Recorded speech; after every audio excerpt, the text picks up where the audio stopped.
ఏపీలో వైసీపీ చేసిన పొరపాట్లే ఢిల్లీలో ఆప్ కూడా చూసిందా? ఆ కారణంగానే ఓటమిని మూటగట్టుకుందా? ఆ రెండు పార్టీల పరాభవానికి తనదైన స్టైల్లో విశ్లేషించారు సీఎం చంద్రబాబు. మూడే కారణాలని హైలైట్ చేస్తూ విమర్శలు సంధించారు. ఢిల్లీలో 27 ఏళ్ల తర్వాత బీజేపీ అధికారం కైవసం చేసుకుంది. ఆప్ కీలక నేతలకు ఓటర్లు షాక్ ఇచ్చారు. కేజ్రీవాల్తో సహా ముఖ్య నేతలు ఓటమి పాలయ్యారు. కాంగ్రెస్ నామమాత్రపు పోటీ కూడా ఇవ్వలేదు. వరుసగా దక్కుతున్న విజయాలతో బీజేపీలో కొత్త జోష్ కనిపిస్తోంది. ఈ క్రమంలో ఫలితాలపై ఏపీ సీఎం చంద్రబాబు ఆసక్తికర విశ్లేషణ చేశారు. ఇటు ఢిల్లీ అటు ఏపీలో ఓటర్ల మూడు వివరించారు. కీలక అంశాలను ప్రస్తావించారు. మోదీ నాయకత్వాన్ని ప్రశంసించిన చంద్రబాబు దేశానికి సరైన సమయంలో సరైన లీడర్ దొరికారన్నారు. ఈ కారణంగానే ఢిల్లీ ప్రజలు బీజేపీని ఆదరించారన్నారు. సంక్షేమం ఇస్తున్నట్టు చెప్పుకుంటూ ప్రజలను మోసం చేశారని, ఇందుకు వైసీపీ ఆ ప్రభుత్వాలే బెస్ట్ ఎగ్జాంపుల్ అన్నారు చంద్రబాబు. కొంతమంది సంక్షేమం ఇస్తున్నామని బటన్ నొక్కడం, సంక్షేమ కార్యక్రమాలు ఇస్తున్నామని చెప్పి మాయమాటలు చెప్పడం, దెన్ కరప్షన్ చేయడం. దీంతో ప్రజలు రియలైజ్ అయ్యేదని టైం పట్టచ్చు, 1 టర్మ్ పట్టచ్చు, 2 టర్మ్లు పట్టచ్చు. దెన్ ఎక్కడికక్కడికి ఈ పొలిటికల్ పొల్యూషన్ చేస్తూ వస్తున్నారు.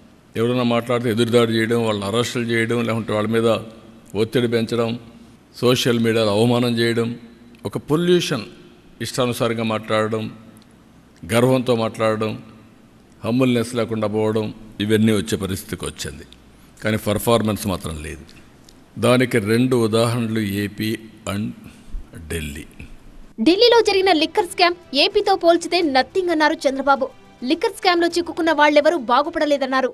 ఢిల్లీలో జరిగిన లిక్కర్ ఇది నథింగ్ కంపేర్ టు ఆంధ్రప్రదేశ్. ఎవరైనా సరే లిక్కర్లో ఇన్వాల్వ్ అయిన వాళ్ళు ఇంతవరకు ఆ ఫ్యామిలీస్ కూడా బాగుపడవు. అంటే అది పాపిస్ట్ డబ్బులు.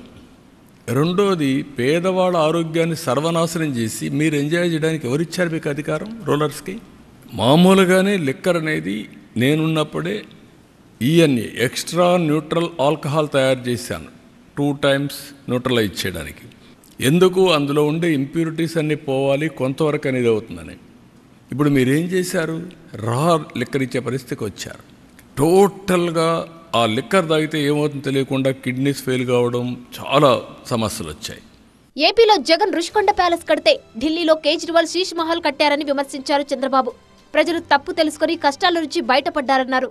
ఇక్కడ మొన్న చూశారు మీరు రుషికొండ. దేవతలు అక్కడ ఇచ్చేశారు, మెడిటేషన్ చేసి అక్కడంతా నివసించిన ప్రదేశం మనం చెప్పుకుంటే, ఆ ప్రదేశంలో పోయి ప్యాలెస్ కట్టుకోవాలని, ప్యాలెస్ కట్టి నేను బ్రహ్మాండమైన ప్యాలెస్లు కట్టానని చెప్పిన పరిస్థితికి వచ్చారు. అక్కడ కూడా ఢిల్లీలో శేష్ మహల్ ఇదే మరిగా పెద్ద లగ్జూరియస్ ప్యాలెస్ కట్టారు. అక్కడ ప్యాలెస్లోకి పోలేదు, ఇక్కడ ప్యాలెస్లోకి పోలేదు. అవినీతి పాలన, మాయమాటలు ఎల్లకాలం కొనసాగవని, కాస్త ఆలస్యమైన ప్రజలు వాళ్లకి రెస్ట్ ఇస్తారన్నారు చంద్రబాబు.